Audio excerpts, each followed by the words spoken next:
തിരിച്ചെത്തിയോ? ഞാൻ കരുതിയതേ നിന്നെ police arrest ചെയ്ത് കാണുന്ന. അല്ല, എന്താ അവരങ്ങനെ ചെയ്യാതിരുന്നേ?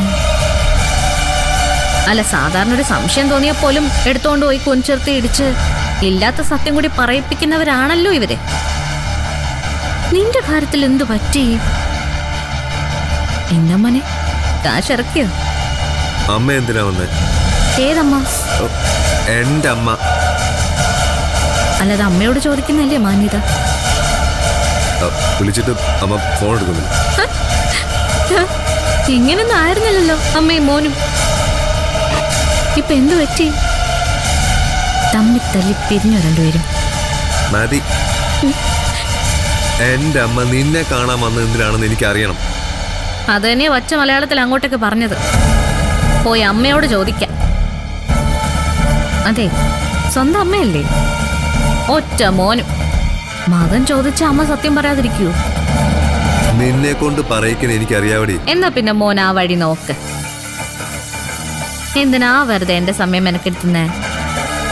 നീ മിടുക്കന, ഞാൻ വിചാരിച്ചതിനേക്കാളും മിടുക്കൻ. പക്ഷേ ആ മിടുക്കൊന്നും പോരാതെ വരും. എന്നോട് മുട്ടുമ്പോ ആദ്യം നിനക്കായിരുന്നു മേൽക്കൈ.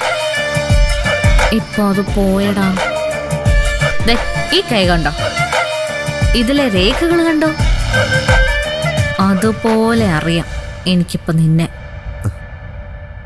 മനോഹരനെ ഇന്നലെ ചിലരെ ഉല്ലാസയാത്രയ്ക്ക് കൊണ്ടുപോയിരുന്നല്ലോ, അതുപോലെ പോണോ മോൾക്കും? എടാ ശരത്തെ, ഉല്ലാസയാത്രയ്ക്ക് പോയത് നീ വിചാരിക്കുന്ന പോലെ സംഭവിക്കാനായിരുന്നില്ല. നിന്റെ കാലം അവസാനിക്കാറായടാ ശരത്തെ. രക്ഷപ്പെടണമെങ്കിൽ ഒരൊറ്റ മാർഗേ ഉള്ളൂ. സമസ്താപരാധങ്ങളും ഏറ്റുപറഞ്ഞ് ഒരു പ്രായശ്ചിത്തം പോലെ ഇനിയുള്ള കാലം അങ്ങോട്ട് ജീവിക്കാം. പക്ഷെ എന്നാലും നീ എന്നോട് ചെയ്തത് അത് ബാക്കി കിടക്കും. അതിനുള്ള ശിക്ഷ നിനക്ക് കിട്ടുകയും ചെയ്യും. സ്വന്തം അമ്മ വന്ന് എന്നെ കണ്ടു എന്നറിഞ്ഞപ്പോ തന്നെ നീയൊന്ന് പതറി. അതിനർത്ഥം നിനക്ക് ഒരുപാട് ഒളിക്കാനുണ്ടെന്നല്ലേ? നിനക്ക് തിരശീല വീഴാൻ സമയമായി ശരത്തെ. അതിനു വേണ്ടി നീ കാത്തിരിക്കേ. ഇനി അധിക കാലമൊന്നും നീ എന്ന തെറ്റ് സഞ്ചരിക്കില്ല. തിരുത്തും ഞാൻ നിന്റെ ഈ കഴുത്തിൽ ഒരു കയറിട്ട് തന്നുകൊണ്ട്.